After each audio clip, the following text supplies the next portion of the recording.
हर सुबह इस यकीन के साथ उठो कि मेरा आज का दिन बीते हुए कल से बेहतर होगा। नमस्कार दोस्तों, हिंदी साहित्य लाभ चैनल में आप सभी का स्वागत है। इस चैनल के माध्यम से हम सभी UGC net, JRF, TGT, PGT, KVS आदि आगामी 2023 के एग्जाम को ध्यान में रखते हुए अध्ययन कर रहे हैं और आज हम सभी का विषय है सगुण धारा। तो चलिए दोस्तों, देखते हैं आज का मुख्य विषय। अगर दोस्तों आप इस चैनल पर नए हैं तो please like, comment and subscribe कर दीजिए ताकि आने वाले वीडियो आपके तक आसानी से पहुंच सके। सगुण धारा, सगुण भक्ति का उद्भव और विकास। आचार्य रामचंद्र शुक्ल के अनुसार श्रद्धा और प्रेम के योग का नाम भक्ति है। क्या है? श्रद्धा और प्रेम के योग का नाम क्या है? भक्ति है, रामचंद्र शुक्ल के अनुसार। भक्ति साहित्य में प्रस्थान त्रय का यहाँ पर 3 होगा, जैसे उपनिषद, गीता और ब्रह्मसूत्र को कहा गया है।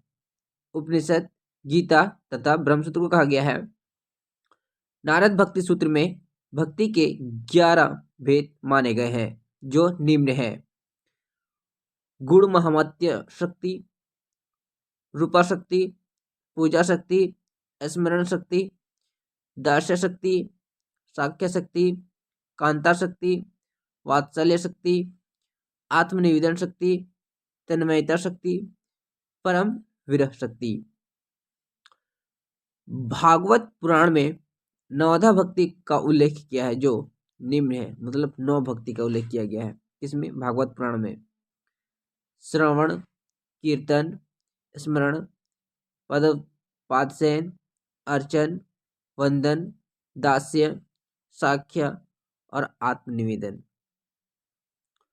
वैष्णव धर्म में सर्वप्रथम भागवत धर्म आता है। किसमें? वैष्णव धर्म में भागवत धर्म आता है। भागवत धर्म के बाद क्रमशः सातत्व, पंचरात्र तथा नारायणी धर्म का उदय होता है। किसका? नारायणी धर्म का उदय होता है, जिसमें आगे कहता है कि सातवां धर्म के प्रवर्तक वासुदेव माने जाते हैं। कौन? वासुदेव माने जाते हैं सातवां धर्म के प्रवर्तक। पंचरात्र में रात्र शब्द का अर्थ ज्ञान है। क्या है? परम तत्व, मुक्ति, भुक्ति, योग तथा विषय संसार, इन पंच विधान ज्ञान वचन को पंचरात्र धर्म कहते हैं। क्या कहते हैं?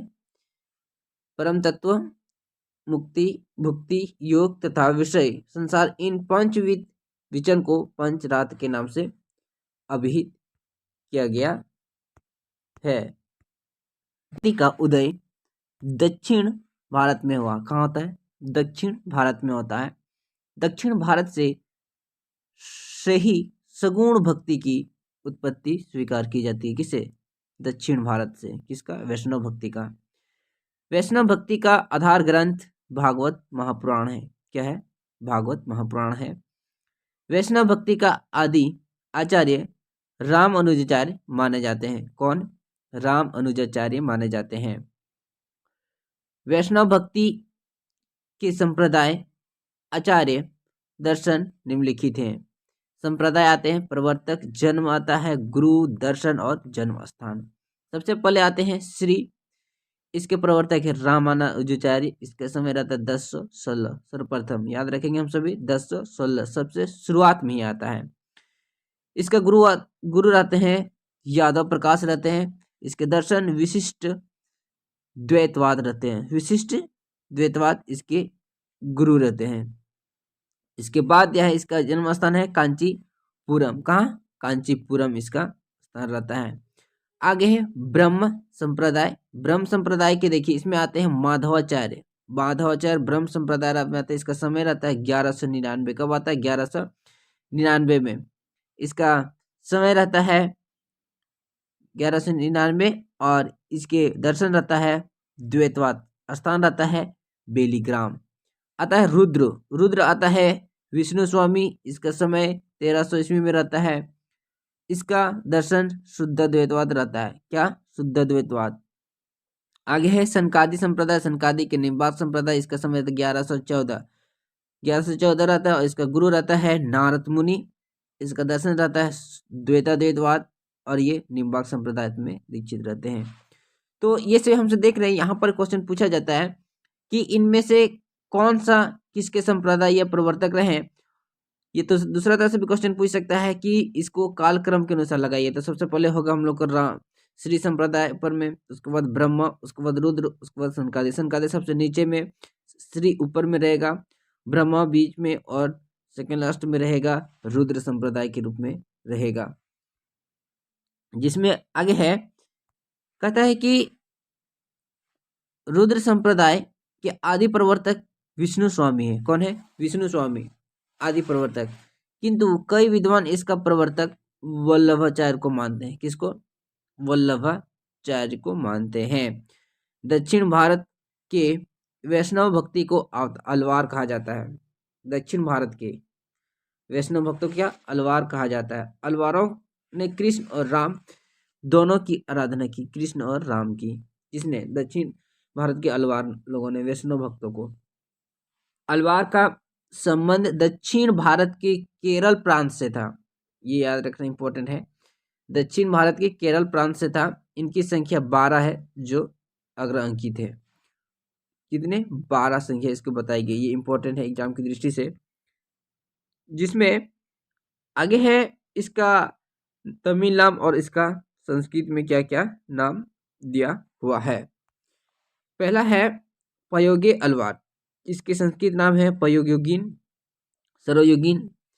दूसरा है भूत तलियावलवार। इसका है भूत, इसका जो प्रवर्तक है वह है भूत योगिन।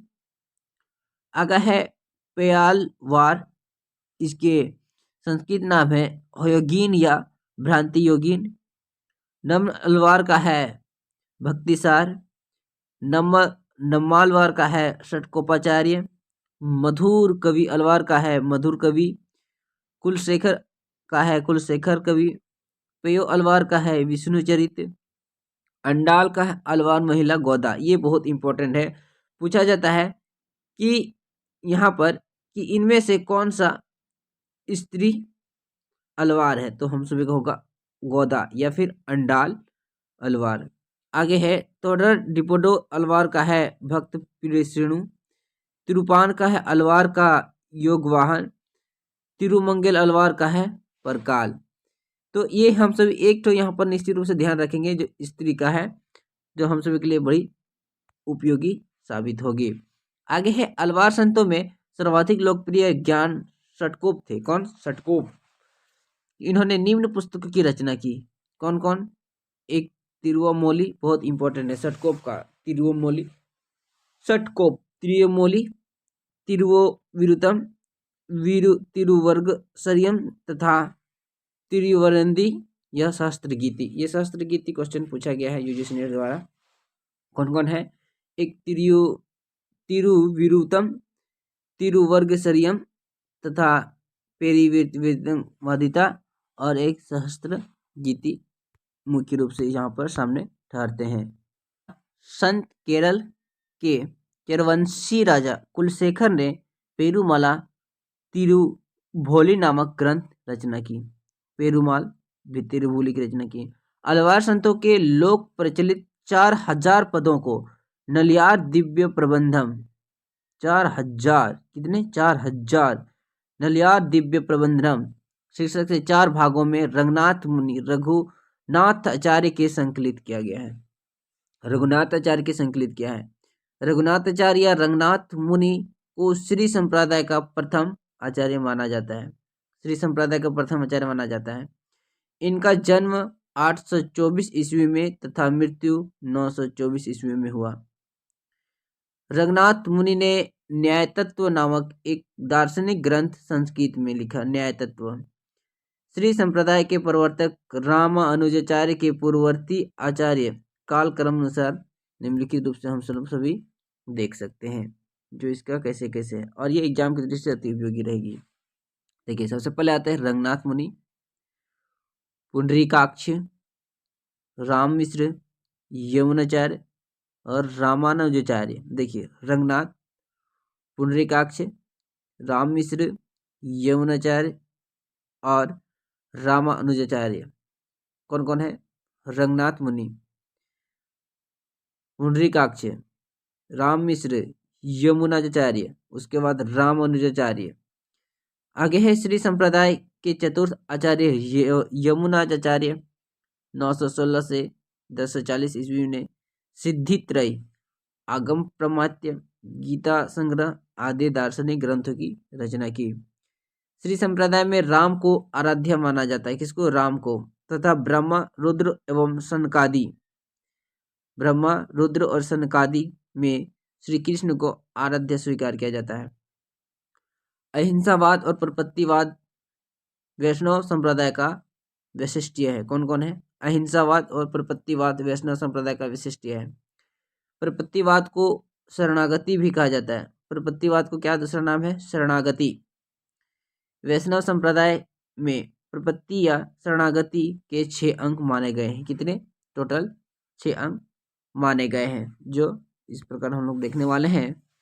पहला है अनुकूल का संकल्प, प्रतिकूल का त्याग, रक्षा का विश्वास, गोत्रत्व स्वर्णन, आत्मनिक्षेप तथा कर्णीयता, कर्पण्यता। शंकराचार्य का जन्म 8वीं सदी के आसपास केरल में हुआ था। किसका? शंकराचार्य का। कब हुआ था? 8वीं सदी के केरल में हुआ था। शंकराचार्य ने अद्वैत वेदांत की स्थापना की। किसकी? अद्वैत वेदांत की। किसने? शंकराचार्य। अद्वैत वेदांत की। तथा प्रस्थान त्रय का भाष्य किया। शंकराचार्य के गुरु का नाम गोविंद योगी था। शंकराचार्य गुरु का क्या नाम था? गोविंद योगी। जन्म कहाँ लिए थे? केरल में 8वीं सदी में। शंकराचार्य का स्मार्त संप्रदाय का प्रवर्तन किया और पंचदेव उपासना का आधारित है। स्मार्त संप्रदाय का प्रवर्तन किसने किया? शंकराचार्य ने।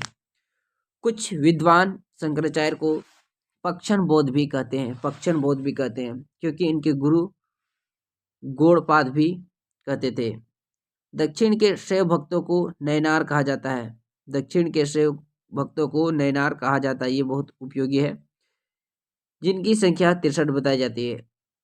वहां पर हम अलवार की संख्या हम लोग 12 देखे थे और यहाँ पर नयनार की संख्या 63 बताई जाती है। दक्षिण के अलवार संतों की भाषा तमिल थी। क्या है? तमिल। किसकी? अलवारों की संख्या, अलवारों की भाषा क्या है? तमिल भाषा थी।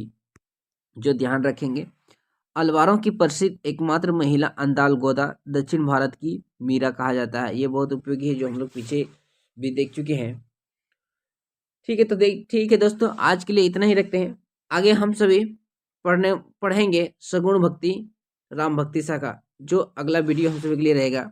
अगर दोस्तों ये वीडियो आप लोग के लिए उपयोगी है तो please like, comment and subscribe जरूर कर दीजिएगा, ताकि मुझे मोटिवेशनल के साथ साथ आप सभी के बीच हम ऐसे ही वीडियो लाते रहे।